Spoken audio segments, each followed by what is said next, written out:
Hello and welcome to this episode of Gin and Tonic Tavern Talks. This is our second crack at experience points, and I'm still angry.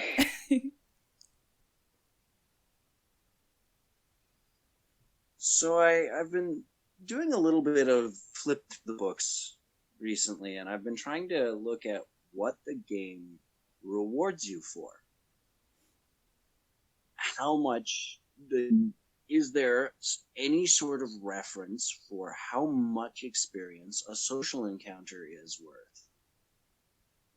And I've been having trouble finding any guidelines for anything other than killing things. So in the game,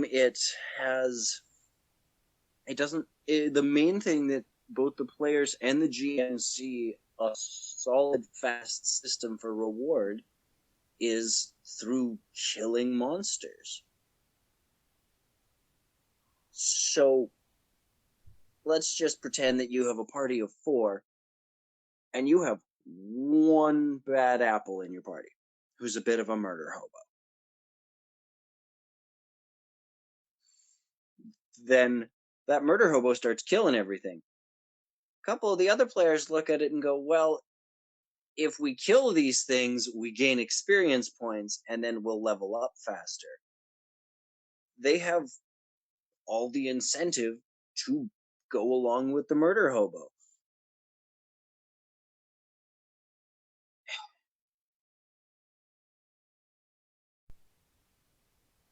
And it's been something I've been digging at for a while. What is the right way to award experience points? Because if you check out our other episode on the experience point system, it is broken and not in a good way.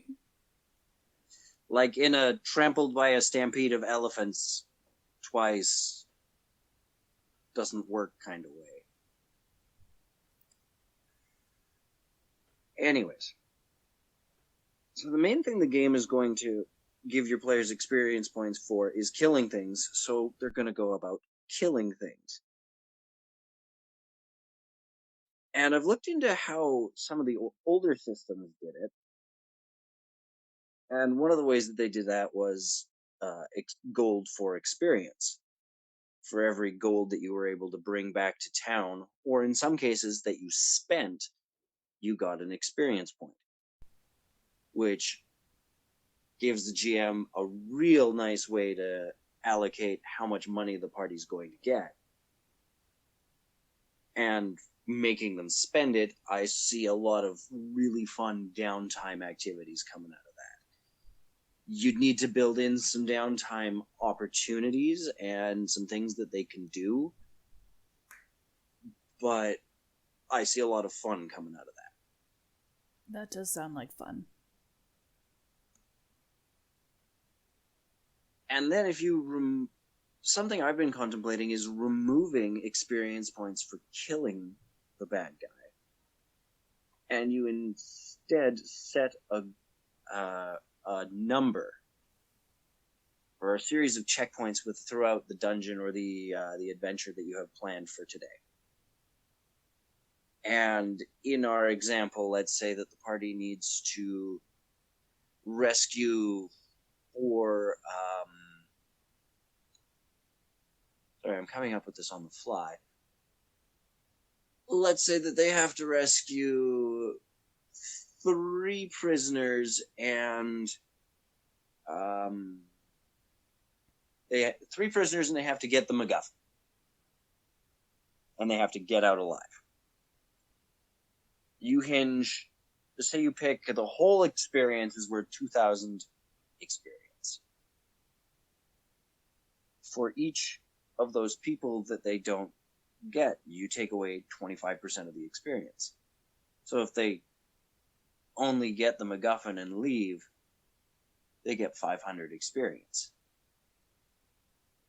If they get all the people out and get the MacGuffin, they get the 2,000. Well, that's cool. This will still allow you to use chapter leveling.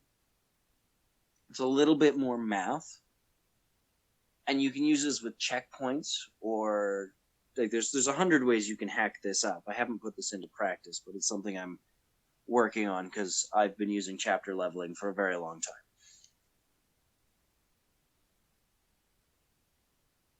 I've seen games where a GM will hand out experience bonuses to certain players for what the GM considers good roleplay, and I have never seen that work because you will always get the one player who they're role-playing the way that they role-play, which might be subtle. It might not be big and in your face or talking with an accent, but they're doing things in character. But if the GM doesn't see that as roleplay, they get left behind. I hadn't considered that problem. Yeah, and then it breeds resentment at the table. Because you're then going, well, why did that player get the bonus and I didn't? I did X, Y, and Z. What else am I supposed to be doing? Mm-hmm.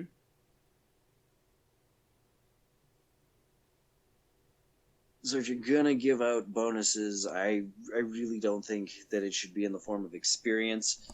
If you want to give out points for role playing, give out read up on inspiration, or just give them an advantage token. Be like, you have this thing that allows you to roll advantage on anything.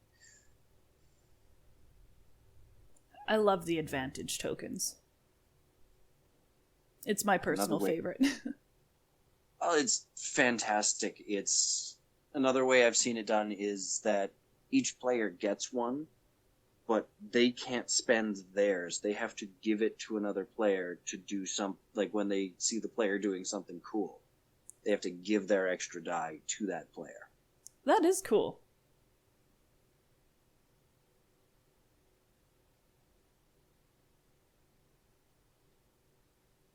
But yeah, that was my side tangent because I find with only murder being the thing that gets you bonus points, you're going to see a lot more murder. If you can theoretically stealth your way through the entire dungeon, as your party's going to figure out how to do anyways at some point. If you've been GMing and you haven't had a party stealth halfway through a dungeon and then set off all the alarms, you haven't been living. But seriously, we've all had things that just got left behind because the party didn't interact with it because they managed to avoid it. It happens. Don't sweat it. The party... Another reason for chapter leveling is the party avoided that room that was full of bad guys and got the objective and got out. They passed the situation. They solved the problem. Give them the experience points for it. Mm-hmm. Then you take the emphasis off of murder, and it can create some more interesting social situations where the party's going to think, what other resources do we have at our disposal other than just killing it that we can use?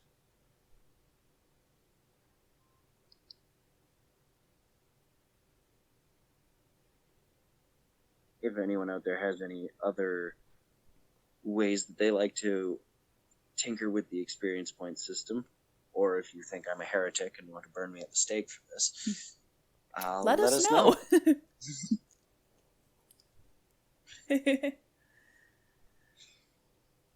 And I hope you have yourselves a wonderful evening, and when in doubt, respond with lightning.